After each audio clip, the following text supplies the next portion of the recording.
Explained by the Billy Meier contacts. Mysteries, myths, legends, conspiracy theories, historical inaccuracies, and more. Compiled by David Chance, revised October 18, 2023. King Arthur and Merlin Guinevere, Knights of the Round Table of Camelot, are the Holy Grail of Excalibur. Contact Report 415. There have been some television shows about Christian relics, for which I would like to know what is true about them. The first question relates to the legendary Grail, a vessel Joseph of Arimathea is said to have used to catch Emmanuel's blood at the crucifixion.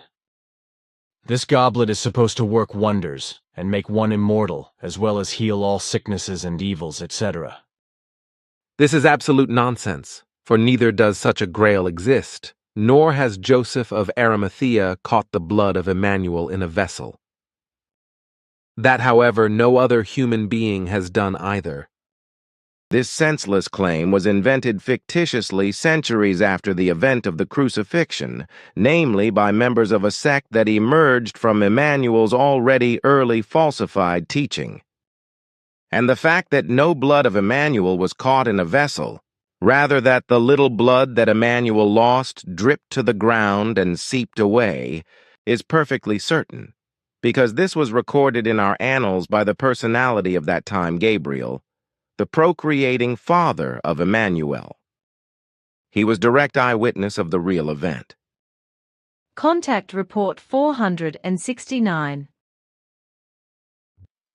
And all the catastrophes that have occurred worldwide and that have been triggered and brought about by humanity on Earth have only happened because the principle of truth, and thus also the creative laws and commandments, have been violated instead of following the truly wise path of effective truth and the teaching of the true prophets, which has been handed down from primeval times as the spiritual teaching, or rather as the teaching of truth, teaching of the Spirit, teaching of life.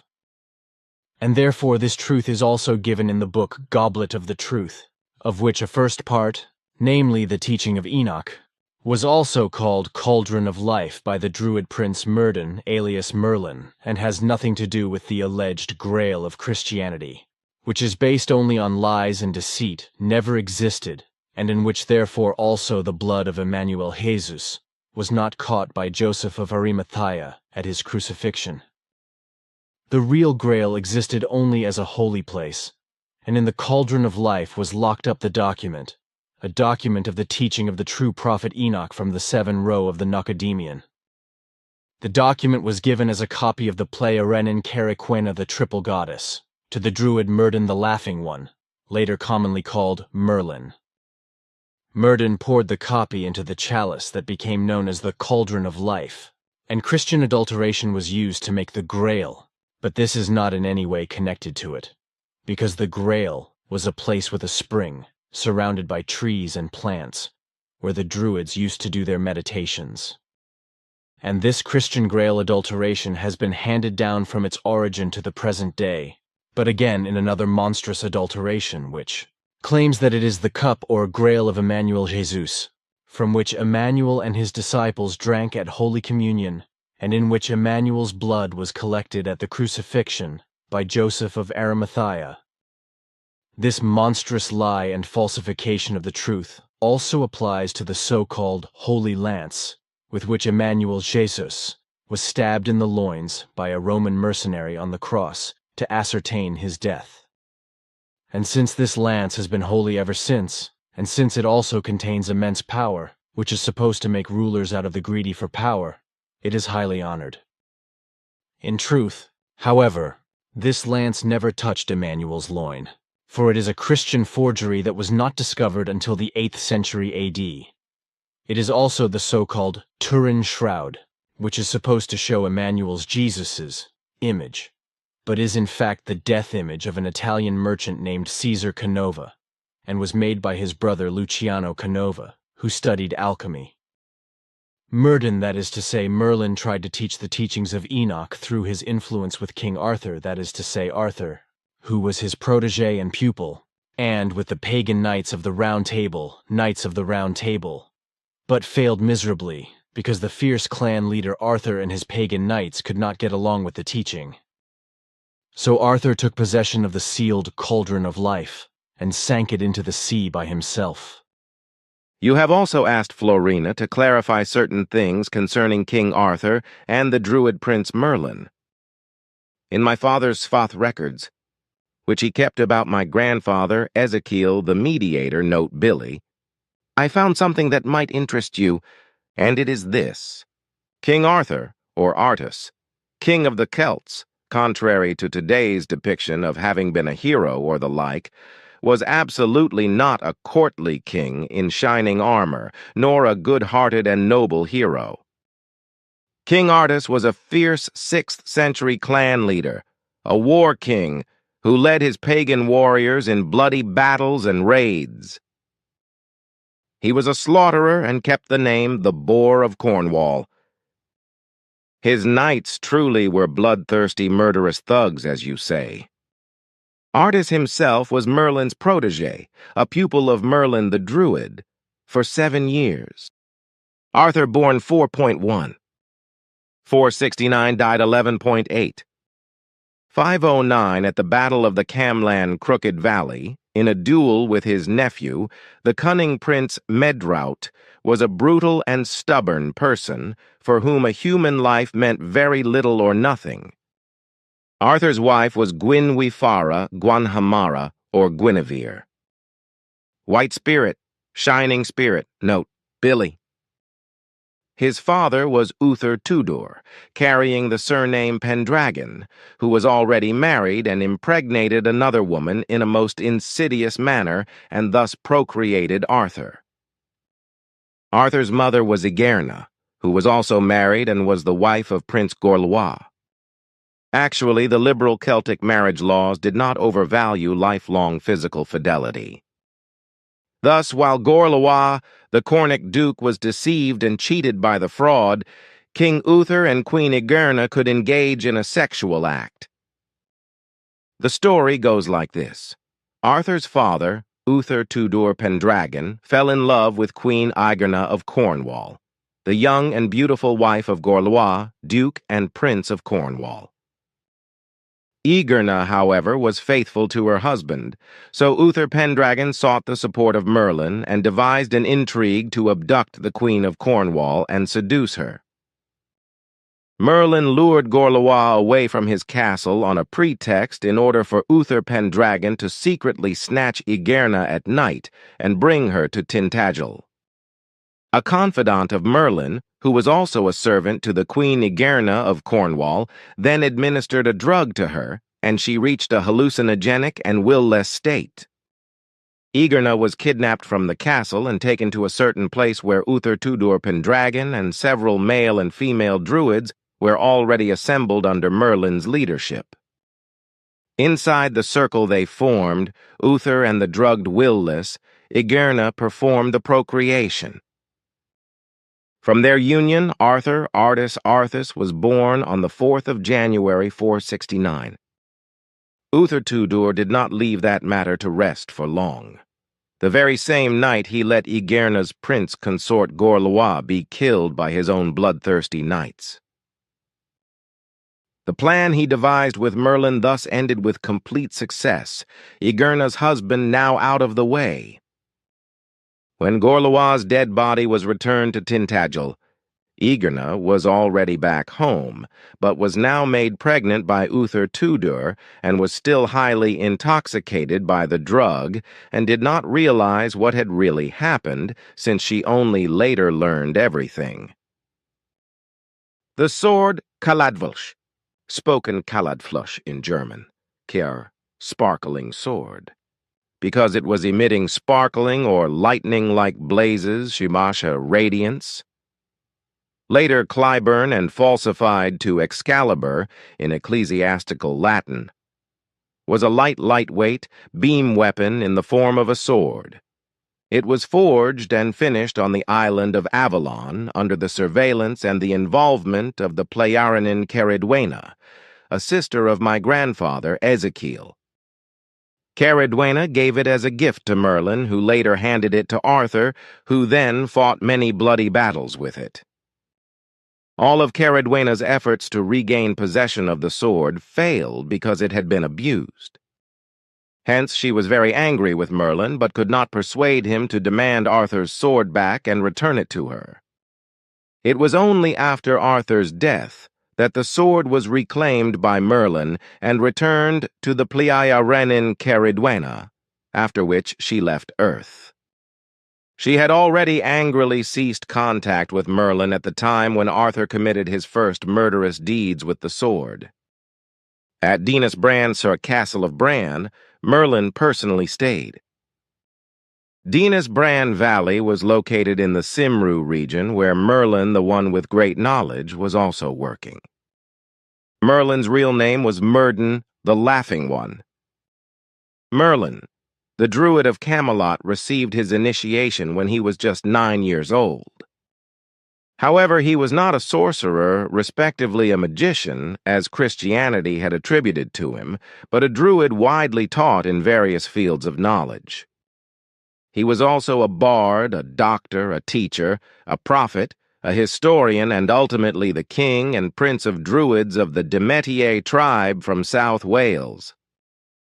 He taught in the West or Occident, on Plearanin Caradwena's The Triple Goddess, Billy's Note, instructions, and had great visionary skills based on his practiced meditations. Merlin's father was King Morvran, and his mother was a daughter of the king of the Demetier.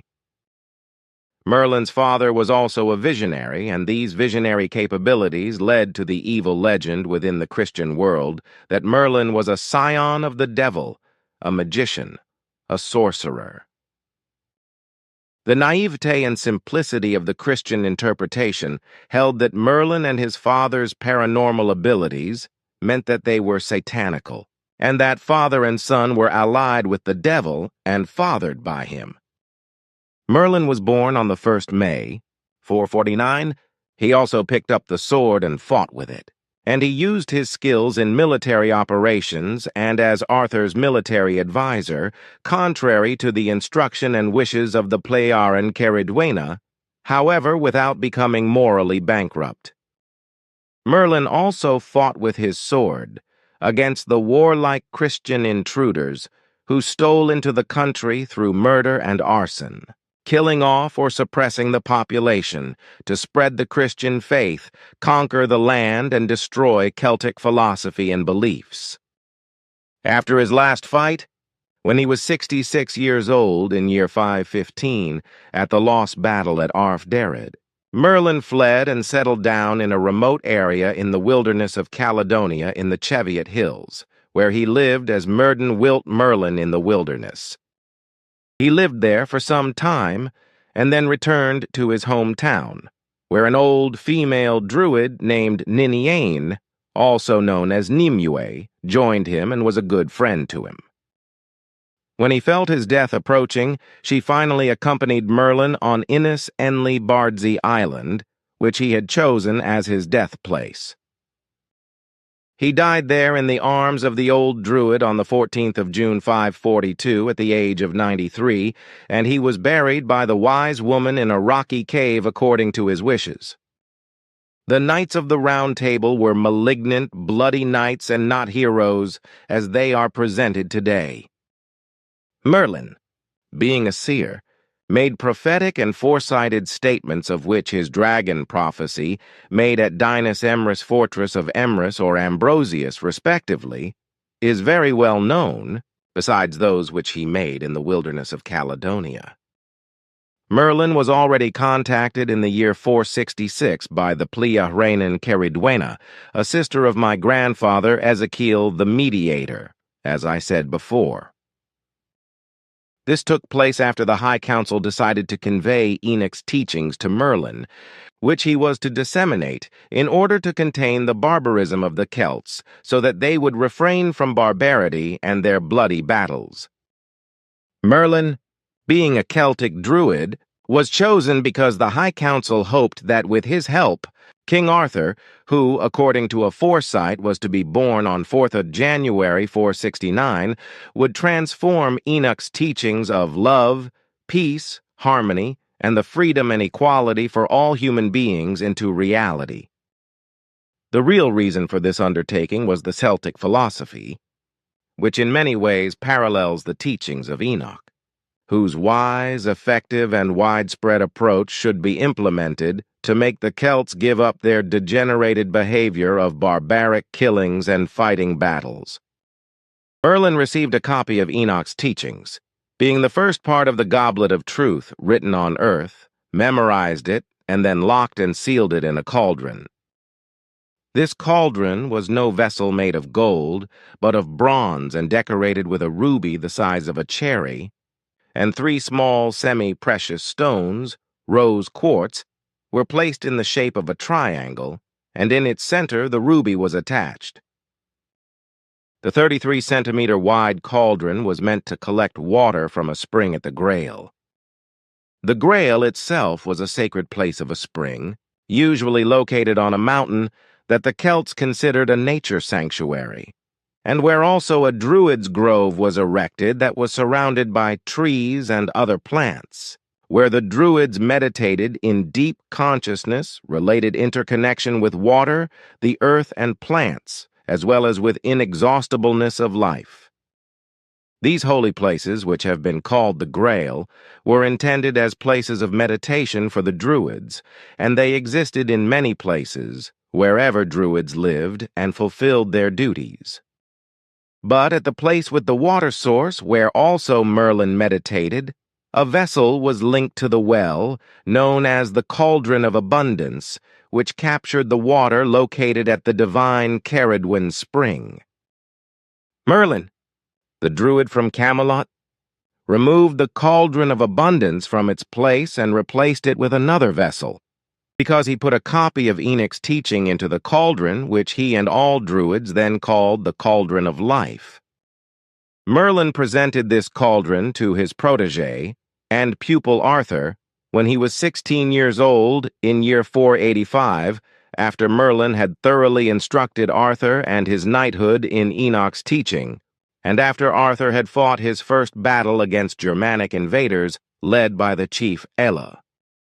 But Arthur and his bloody knights thirsted for blood and vengeance, and they strictly rejected the teachings because they did not want to give up killing and conquest, whereby Arthur thus became very upset and angry at Merlin, and cast the gift of the Cauldron of Life into the sea with his own hands, although he later reconciled with Merlin again. Contact Report 471. I was asked some questions, especially about Caradwena, the sister of your grandfather Ezekiel. Why was she chosen for the task of teaching Merlin the teachings of Enoch? Was she an Ishrish? And why did she make a radiant sword for Merlin, the Excalibur respectively Caladvolch, which he gave to his disciple King Arthur, who then killed with it in bloody battles? And what role did Merlin play in the murder of King Gorlas of Tintagel? Caradwena was not an Ishrish, but a teacher with regard to some activities, and also a teacher with regard to Enoch's teaching. This teaching activity was decisive in that she was chosen for the task of teaching Merlin in the teaching of Enoch, who, however, did not know that Caradwena was not an earth woman, but a Pleiarnan. She fell in love with Merlin and granted him various wishes, because he saw on various occasions that she had abilities far beyond anything he could explain as a druid. One such wish was also the making of the Excalibur. Furthermore, Caradwena was very fond of Merlin because he did a lot of good for the human beings and was wise to a great extent. Caradwena also told him many things of the future, which she had fathomed through foresight. But Merlin then used these to ascribe them to himself and to mention them as prophecies. Unfortunately, however, Merlin was often fickle, which is why he also did things that went against good, which saddened and even enraged Caradwena, so that she finally ended the secret relationship with Merlin, which nobody really knew anything about. When Caradwena was able to wield the Excalibur again after the death of King Arthur, she destroyed it and returned to Era. And the murder of King Gorlas? What role did Merlin play in that? The assassination was not in his mind. The kidnappers murdered the king of their own accord because he threatened them with the death penalty and also stood up to them. Contact Report 688.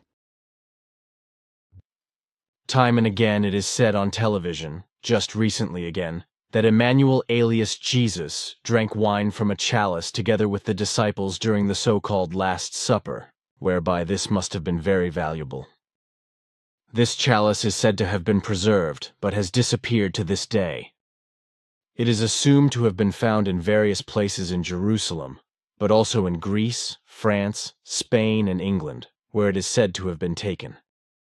The house where the Last Supper was held, which consisted only of bread, fruit, and wine, as I know, belonged to a wealthy Jew, which is why it is also assumed that the chalice was very valuable. For my part, however, I know that Emmanuel did not think much of ostentation, and therefore also avoided ostentatious drinking vessels, jewelry, and anything of value, for he was very modest in every respect. I also know that he and his disciples always carried their own small drinking pouches made of animal skins to quench their thirst on the way, while, when they were invited to a house, they took their libations from simple drinking bowls. As your father Sfath once explained to me, it was also like this at the evening meal, where small drinking bowls made of alabaster were used, which were about 10-12 centimeters in diameter and about 4 centimeters deep. Sfath once showed me one such drinking bowl that he received from his great-grandfather and cherished because it came from Emmanuel's group, he assured me. This small bowl is now in my possession, and indeed only such small drinking bowls made of alabaster were used at the Lord's Supper. That a chalice was used does not even correspond to a legend, but to an effective lie, which was already thought up and spread by early Christians. The truth is that the drinking bowls were alabaster bowls made in Italy and Volaterrae, and brought by the Roman occupiers to Jerusalem and also to all Roman-occupied territories. This already happened when Jerusalem was conquered by the Romans in 63 BC. At that time, the alabaster drinking bowls were very popular with the Romans, although they were not of great value, and were also popularly used in small groups and circles in the occupied regions, so also by Emmanuel and his disciples. And how then did the lie that a cup was used in the Lord's Supper come about? About the lie that when Emmanuel was hanging on the cross, a cup was used to catch his blood, which never really happened. This tall tale led to the Grail legend, which is still circulating all over the world, also because in the course of time, various valuable chalices were fraudulently produced, which were given the nimbus Chalice of the Last Supper and Chalice of the Blood, whereby 2 of these fraudulent chalices were produced in Europe. Sfath already explained this to me, as well as another Grail story, though the actual Grail is a place with a source. Good, then my question about Volaterrae, was that a town? It was a town in Italy called Volaterrae in Latin, which is now in the province of Pisa, region of Tuscany, and is called Volterra, and corresponds to a town of about 10,000 inhabitants. It is located about 50 kilometers south of Pisa, and about 50 kilometers from the Mediterranean Sea. Volterra is also still a center for alabaster processing, as it was in the 4th century BC, when the town was formed by the union of several small Etruscan settlements dating back to the 7th century BC. Contact Report 794. You have now, after all, dealt intensively with the Christian religion, and with the extent to which it is about truth or a fraud, concerning the alleged Grail and the spear, which are supposedly connected with Emmanuel alias Jesus Christ, and which are today regarded and adored as sacred paraphernalia. Research, which has also involved time travel, clearly proved that the 2 objects have no connection whatsoever with what is claimed regarding what they are said to have served. Neither of the objects is therefore in any way connected with Emmanuel alias Jesus Christ. The claims are based on fraud, lies, and deceit, that is clear. Contact Report 802. But there are other things, such as that various places are mentioned where the so-called Grail or the chalice is supposed to exist and be kept, from which Emmanuel drank wine at the so-called Last Supper. But as it is, mainly with Christians, they are lied to and deceived, especially with alleged relics that are attributed to Emmanuel, alias Jesus, as he was never actually called. So it is with the alleged Grail or chalice, which he never had in his hand, just as he also never drank wine, because he did not like this drink. The Grail, or cup, used in the circle of his disciples at that time was a simple stone bowl, but the disciple Philip, who was somewhat clumsily inclined, dropped it while taking his meal and broke it into 3 pieces. Consequently, the broken drinking bowl was discarded. So, since Emmanuel did not drink wine because he did not like it, and did not drink any throughout his life, he never had the drinking bowl in his hand. So the lie about the Grail or chalice already begins there, which was followed by the deception and is maintained until today that the Grail or chalice is kept there or thereabouts. The stupid believers are eager to take the nonsense of lies and fraud at face value, and swear that they have seen the real Grail or chalice there and then. This is because they have just been shown an object of deception, which will also continue to be so, because it is precisely the delusional belief in the earthlings that displaces all logic, reason, and understanding, that he is so caught up in his delusion of belief that he remains stupid and thus cannot think for himself. What you are saying is what my daughter Sim Yase told me, for she was anxious to connect you with Emmanuel. Yes, she was, and thanks to her I know that there never was a Grail or chalice that Emmanuel held in his hand or drank from. Leonardo da Vinci then also understood this after some explanations, when he created the painting Last Supper on behalf of Duke Sforza, and just left out the alleged Grail or chalice.